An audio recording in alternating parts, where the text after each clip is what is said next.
Kemudian wajibu 'alal ma'mum ayyanwiya al-i'timama. Ini syaratnya orang itu mendapatkan jamaah bersama imam harus ada niat menjadi makmum, harus ada niat menjadi makmum atau berjamaah bersama imam. Makmuman itu loh. Nah, itu usolli fardhu dzuhri arba rakaatin, makmuman itu harus diniatkan dalam hati. Ketika orang itu tidak ada niat makmuman sebagai makmum atau berjamaah bersama imam, maka nanti walaupun dia hadir di masjid, shaf awal di belakang imam, nggak dapat pahala jamaah. Apa maksudnya? Jadi orang itu terhitung sebagai jamaah, mendapatkan pahala jamaah tadi itu ada syaratnya lagi, yaitu niat menjadi makmum. Kalau misalkan tidak, maka nanti tidak mendapatkan jamaah. Dia harus ada niat makmuman atau sholat jamaah bersama imam. Seperti itu. Jadi, apakah sah salatnya? Salatnya masih sah, tapi tidak mendapatkan jamaah. Kan sangat rugi. Ya, makanya ini pentingnya ilmu, ilmunya berjamaah itu diantaranya wajib menjadi makmum. Seperti itu. Akan tapi kalau imam bagaimana? Kalau imam tidak wajib menjadi imam, tidak wajib niat menjadi imam. Akan tapi kalau misalkan dia tidak niat menjadi imam, resiko dia nggak dapatkan jamaah, yang lainnya dapat jamaah. Jadi ada posisi seperti itu.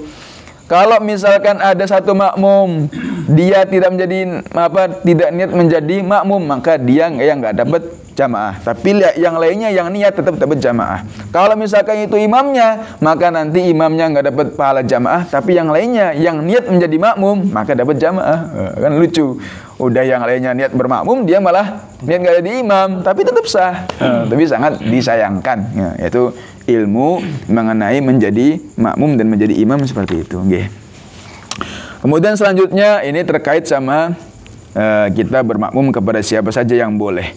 Wa yajuzu ayyatamma al-huru bil abdi.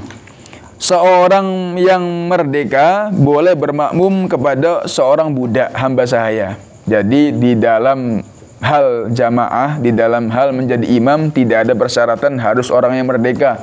Kalau kamu budak, kamu bisa dijual belikan, nggak boleh jadi imam. Tidak. Walaupun dia itu seorang budak, maka dia boleh menjadi imam. Masih boleh. Tidak ada persyaratan seorang merdeka, tidak. Wal baligu bil murahiq. Orang yang sudah balik, sudah sepuh, boleh berimam kepada murahiq. Murahiq itu bagaimana? Murahiq itu adalah baru sebatas mumayyiz, ke atas dikit. Jadi orang itu ada usia, dia itu sudah mumayyiz. Sudah bisa bedakan mana yang namanya roti, mana yang namanya tai sapi, udah bisa bedain. Mana yang namanya api, mana yang namanya air, udah bisa bedain. Mana kanan, mana kiri, udah bisa istinja sendiri, wudu pun sudah sah. Namanya mumayyiz, tapi belum balik. Usia mungkin ya kelas 1 SMP atau kelas 6 SD. Itu kan namanya adalah usia mumayyiz, tapi belum balik. Itu istilahnya adalah murahiq.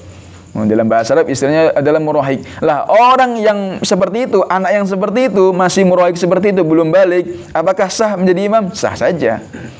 Jadi tidak ada persyaratan, kamu masih anak kecil, jangan jadi imam. Enggak, tidak ada persyaratan. Saya enggak mau kalau misalkan imamnya enggak orang sepuh itu. Kan repot kalau misalkan tidak ada seperti itu. Imamnya sudah sepuh, tapi malah bacaannya berantakan dan segala macam, malah repot. Tapi sekarang alhamdulillah dengan berkembangnya dunia pendidikan, termasuk pendidikan dalam urusan pendidikan tajwid, pendidikan tahsin, banyak perkembangan. Akhirnya kadang-kadang itu anak-anaknya itu lebih fasih daripada orang-orang tuanya itu, gitu loh. Maka tidak ada salahnya ketika posisi seperti itu, anaknya lebih fasih, lebih baik untuk dalam bacaannya, didepankan daripada yang tidak mumpuni tadi itu, seperti itu. Kemudian selanjutnya, wala tasihu qudwatu rajulin bimra'atin. Tidak sah seorang laki-laki bermakmum kepada wanita. Ini jelas. Walaupun itu ibunya, gitu loh. Kamu imam kamu makmum ya, ibu yang jadi imam. Tidak, mendidiknya tidak seperti itu, keliru. Tidak seperti itu. Jadi walaupun itu adalah seorang yang sudah tua, kemudian di belakangnya adalah anak kecil, nggak boleh yang namanya anak seorang wanita di depan kemudian makmumnya laki-laki, tidak sah.